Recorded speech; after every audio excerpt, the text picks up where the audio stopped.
Hi friends, இப்போ எப்படி பார்த்தீங்கன்னா டைமிங் எப்படி நம்ம செட் பண்ணுறது அப்படி தான் பார்க்கலாம். டிவிஎஸ் ஜூபிட்டரில் வண்டிக்கலாம் வண்டி ஜூம் பேச்சு டிவிஎஸ் ஜூபிட்டரு. ஓகே பாருங்கள், ஃபஸ்ட்டு நம்ம என்ன பண்ணுறோம் அப்படின்னா ஃபஸ்ட்டு வந்து என்ன பண்ணால் கீயை வந்து அப்படி ஆன் பண்ணிக்கணும். ஓகே, கீ ஆன் பண்ணிக்கணும். அடுத்து என்ன பண்ணுறீங்க அப்படின்னு பார்த்தீங்க அப்படின்னாக்கா இந்த இதில் வந்து பார்த்தீங்கன்னா ஒரே ஒரு பட்டன் தான் இருக்கும். நீங்கள் என்ன பண்ணணும்னா ஃபஸ்ட்டு வந்து லாங் ப்ரெஸ் பண்ணணும். லாங் ப்ரெஸ் பண்ணிவிட்டு இங்கே பிளிங்க் ஆகிற வரைக்கும் நீங்கள் பிடிச்சிக்கணும். அப்படியே பாருங்கள் பிளிங்க் ஆகுது.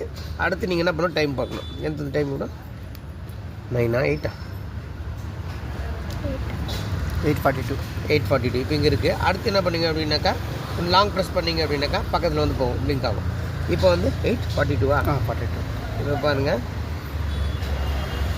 38 39 40 41 42 ஓகே. திருப்பி வந்து 42 ஆச்சு. திருப்பி லாங் ப்ரெஸ் பண்ணிங்கன்னா அந்த பக்கத்து ஏஎம்மா பிஎம்எம் ஒரு பிளிங்க் ஆகும். ஓகேங்களா? ஏஎம் ஆச்சு. அடுத்து வந்து பார்த்திங்கன்னா பிஎம் ஆச்சு. அவ்வளோதாங்க. இப்போ லாங் பிளிங்க் பண்ணிங்கனாக்கா செட் ஆகிடுச்சு. அவ்வளோதான். இப்போ பாருங்கள் 8:42. இப்போ வந்து டைமிங் வந்து கரெக்ட் ஆச்சு. இவ்வளோ தான் வந்து டைம் செட் பண்ணுறது.